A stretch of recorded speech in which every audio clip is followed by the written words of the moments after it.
오늘 말씀의 제목은 사역의 열매, 사역의 열매이란 제목으로 말씀을 나눕니다.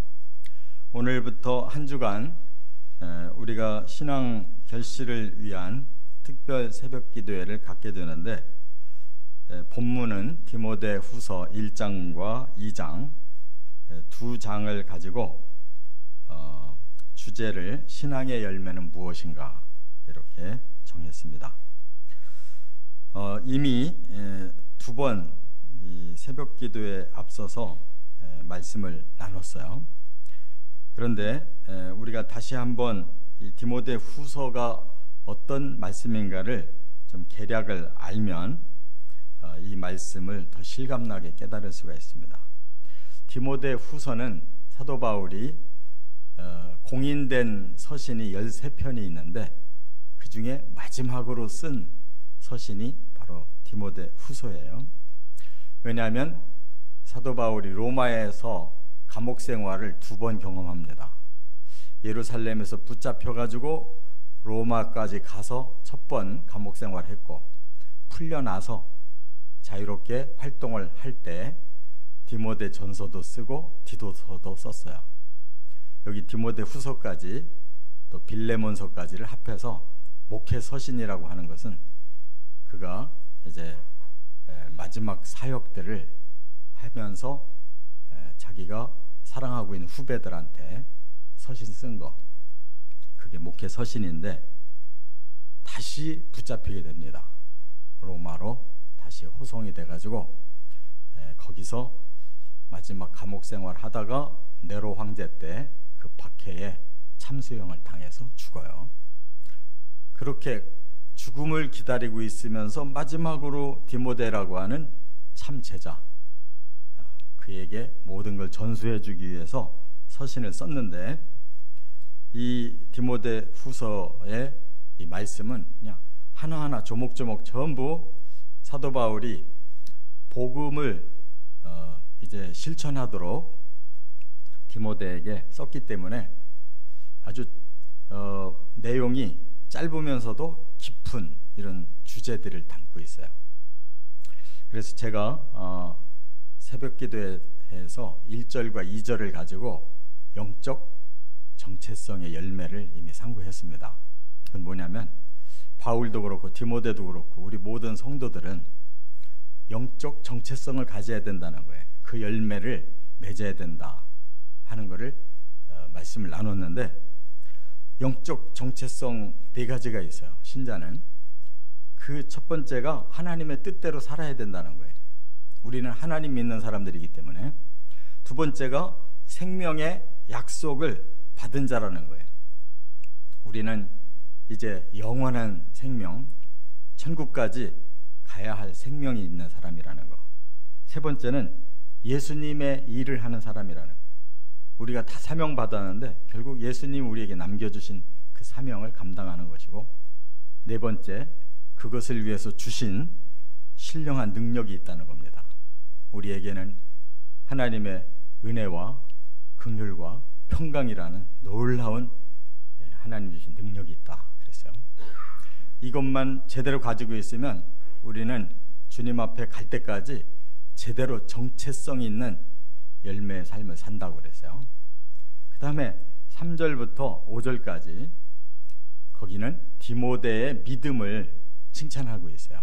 그야말로 열매가 있는 믿음이라는 거예요. 그러면서 디모데의 믿음 3가지 특징을 말했는데, 하나는 뿌리가 깊다고 그랬어요. 외할머니, 어머니로부터 디모데까지 내려온 믿음이었다 그랬고, 두 번째는 바울이 사랑을 듬뿍 줄 만한 그런 믿음이라고 말하고 있어요. 그 다음에 세 번째는 거짓이 없는 믿음이었다. 사도 바울이 자기의 후계자 중에 가장 아끼는 참 아들이라고 인정하는 이 디모데는 거짓이 없다. 오직 진실과 참, 이러한 하나님의 사람으로 그 믿음은 인정받았다 이렇게 말하고 있어요. 이제 오늘이 바로 이제 3번째인데, 사실은 여기 6절부터 8절의 말씀은 디모데에게 뭘 얘기하고 있느냐? 사역의 열매 맺어야 된다. 우리가 그리스도인으로서 그리고 믿음을 가지고 그 다음 할 일이 뭐냐? 사역이라는 거예요. 사역. 디모데에게 너는 사역의 열매를 맺었는지 확인해 봐야 된다는 거예요. 우리 모두는 다 사역자들입니다. 목사만, 전도사만 사역자가 아니고 장로님도, 권사님도, 안수 집사님도, 우리 모든 집사님들, 성도들이 다 나름대로 하나님께로부터 어떤 사명을 가지고 살아요. 그것을 실천하는 것이 사역이에요. 그 열매를 맺으라고 하시는 말씀이 우리들에게 들려져야 되고 이제부터 깨닫고 실천해야 그 열매를 주님 앞에 보여드릴 수가 있을 줄 믿습니다. 그러기 위해 세 가지 확인해야 될 게 있어요. 첫째, 6절에 보니까 디모데에게 한 말이 초심을 회복해야 된다 그랬어요. 지금까지 디모데가 열심히 바울을 도와서 사역을 했고 이제는 독립을 해서 사역을 하고 있는데 바울의 눈으로 볼 때 이 디모데가 아직 사역의 열매를 제대로 맺지 못한 것을 보고 있는 거예요. 그 원인이 뭐냐? 바로 초심을 놓쳤다는 거예요. 그래서 여기 이렇게 말합니다. 나의 안수함으로 네 속에 있는 하나님의 은사를 그랬어요. 바울이 디모데를 픽업해서 그를 제자훈련 시켜가지고 안수를 했다는 거예요. 너는 나와 같은 사역자다. 그래서 전문적으로 사역을 할 수 있는 공인된 그런 안수식이 있었어요. 그때에 하나님이 은사를 주셨다는 거예요. 은사를 주셨대요. 그게 뭐겠어요? 이제 바울과 같이 디모데에게도 그런 해외 선교사로서 충분히 감당할 만한 은사, 하나님의 선물, 능력 주셨다는 거예요. 그런데 뭐가 문제냐? 여기 그 다음 말이 문제인 거죠. 여기 보니까 다시 불일 듯하게 하기 위하여 너로 생각나게 하노니. 그 하나님의 은사를 처음 받았을 때, 안수를 받았을 때 그 뜨거운 사명감, 그 열정, 그 신령한 능력이 가득했던 사람인데 지금 많은 시간이 지나고 이제 바울이 모든 사역을 디모데에게 주고 가야 되겠는데 그동안에 식었다는 거예요. 그 사명감이 많이 떨어졌다. 신령한 능력이 많이 소멸됐다는 거예요. 왜 그럴까? 그것은 다시 불일 듯 해야 된다는 거예요. 다시 불일 듯 하게 되어야 된다. 여기 다시 불일 듯 하다라는 이 단어가 매우 중요해요. 아나 조피레오라고 돼 있는데 아나라는 말은 다시라는 뜻이고 이 조피레오라는 말이 두 단어가 합해졌어요. 조스라는 단어와 피루라는 단어가 합해졌는데 조스라는 말은 살아난다, 살아있다. 피루라는 말은 불덩어리가 그 말이에요.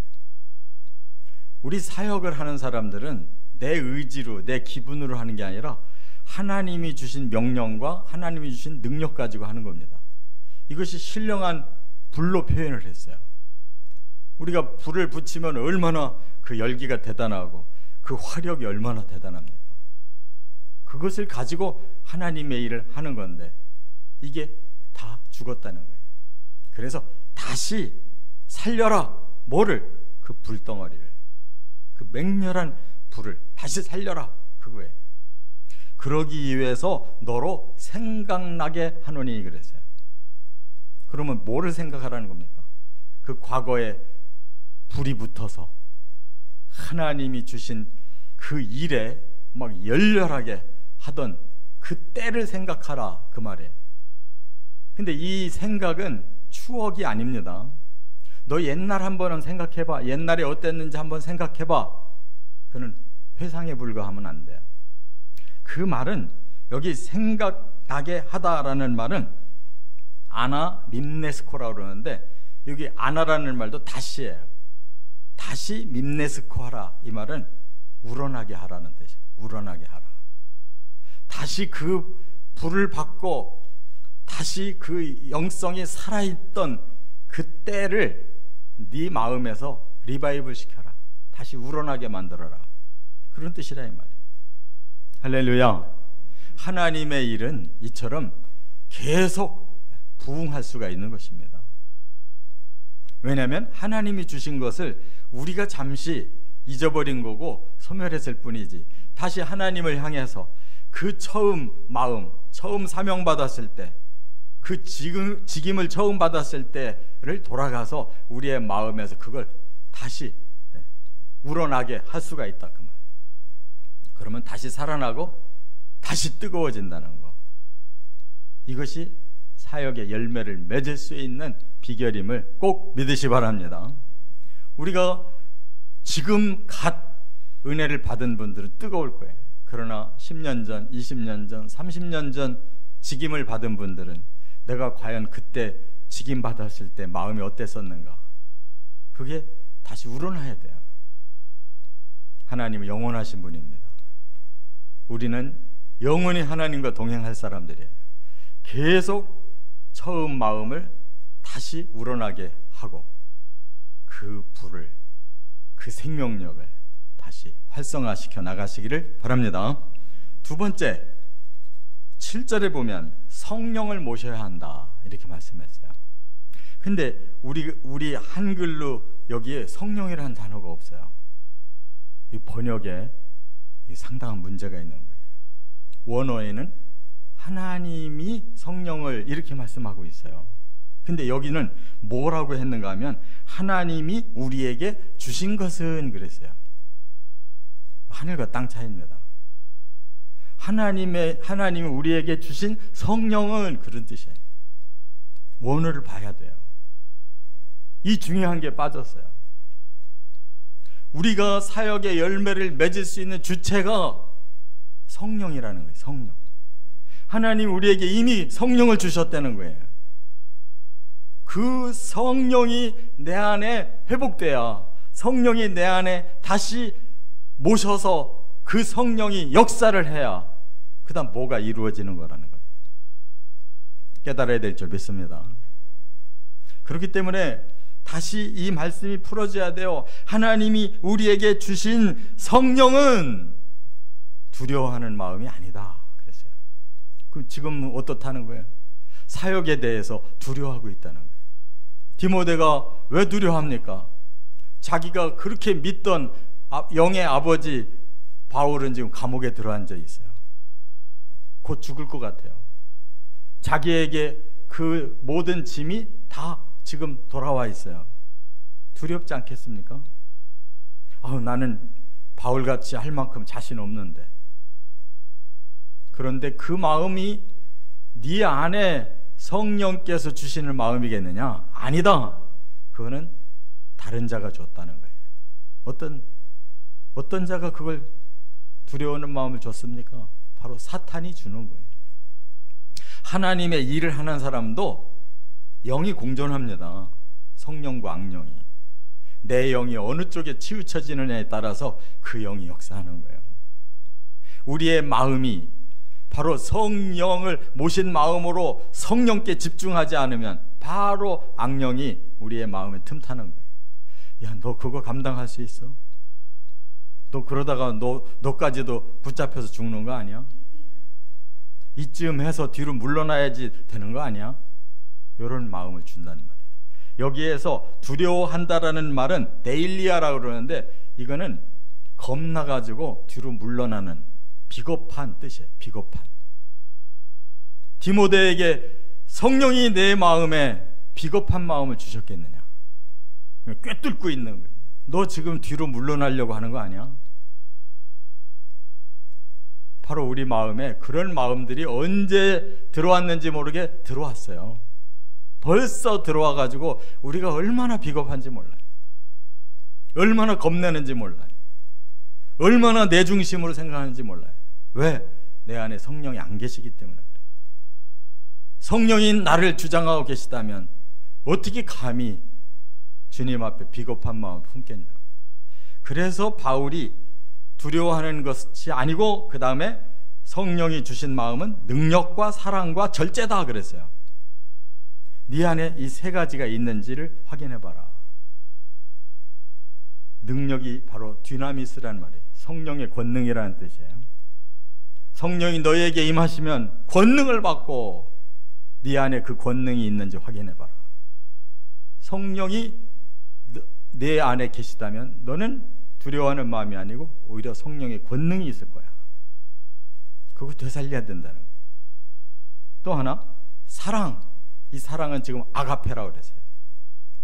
네가 하나님 사랑을 깨달은 사람이고 지금 하나님 사랑을 네가 실천하고 있는 사람인데 그 사랑이 네 마음에 있냐? 예수님의 그 십자가의 사랑이 네 마음에도 있느냐라고 지금 확인시키는 거예요.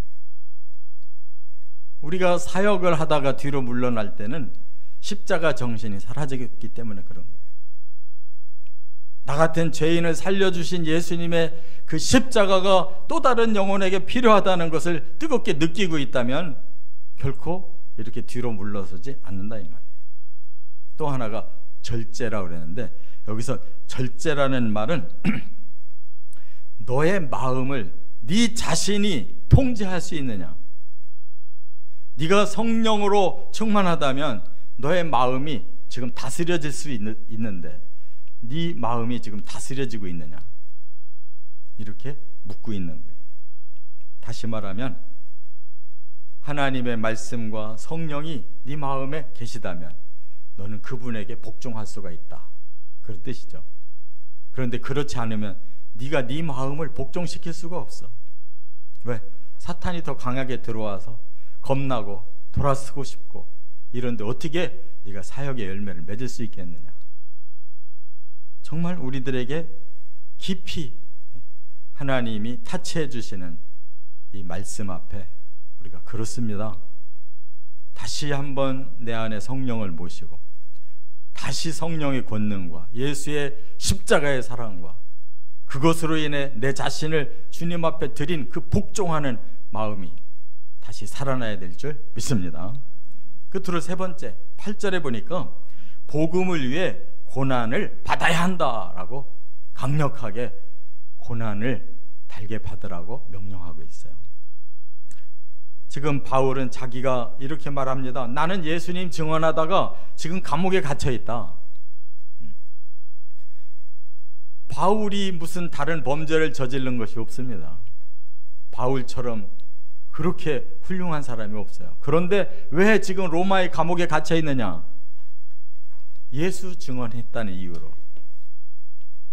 그리고 끝까지 타협하지 않았기 때문에 그가 감옥에 들어있는 거예요. 우리가 네로 황제 잘 아시죠? 그가 정치를 엉망으로 하다가 로마 시내를 불을 질러요. 그래놓고 그것을 기독교인들이 그랬다고 그렇게 거짓말을 해서 그때 대학살이 기독교인들에게 벌어져요. 바울이 그때 죽은 겁니다. 그처럼 박해가 지금 무섭게 시작되고 있는 그 상황에 바울은 그 안에 붙잡혀 있는 거고 밖에 있는 디모데는 두려워하는 거예요. 그런데 뭐라고 말합니까? 디모데에게 여기 8절에 그랬죠. 그러므로 너는 내가 우리 주를 증언함과 또는 주를 위하여 갇힌 자 된 나를 부끄러워하지 말고 그랬어요. 이 말은 디모데는 지금 밖에서 상당히 부끄러워하고 있다고 그랬는데 이 부끄러워한다는 말을 조금 번역이 조금 미약해. 이 말은 수치스럽게 생각한다는 뜻이에요. 디모데가 밖에서 볼 때 나의 스승, 나의 선생님이 감옥에 있다라는 말이 상당히 수치스럽게 느낀다는 거예요. 그거 왜 그럴까요? 인간적인 생각의 차원으로 지금 보고 있는 거예요. 십자가의 정신을 잃어버렸어요.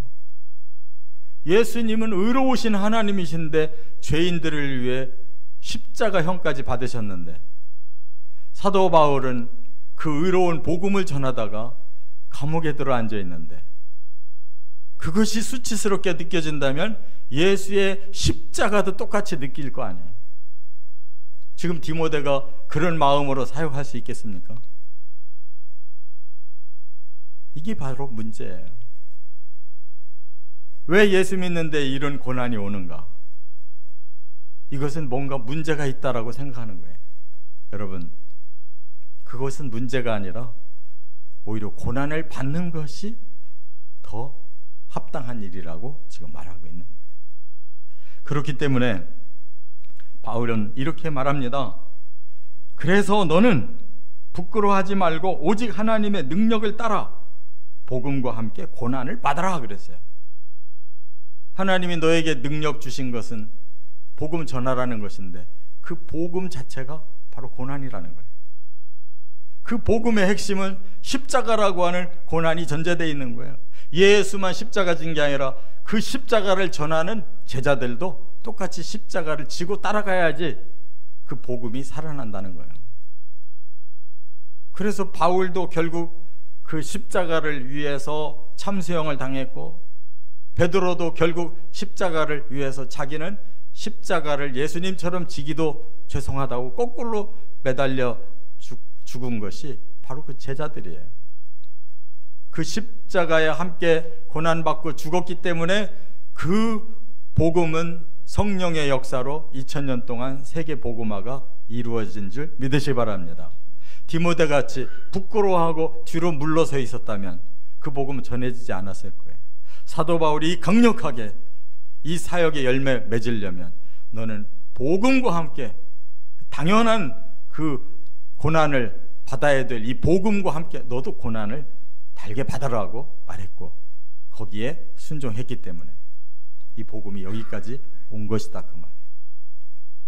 세상은 뭔가 잘하면은 다 칭찬받고 그만큼의 이득이 오고 그만큼의 높은 자리가 주어지지만 진짜 진리를 이 땅에서 전하면 그런 현상이 안 일어납니다. 왜?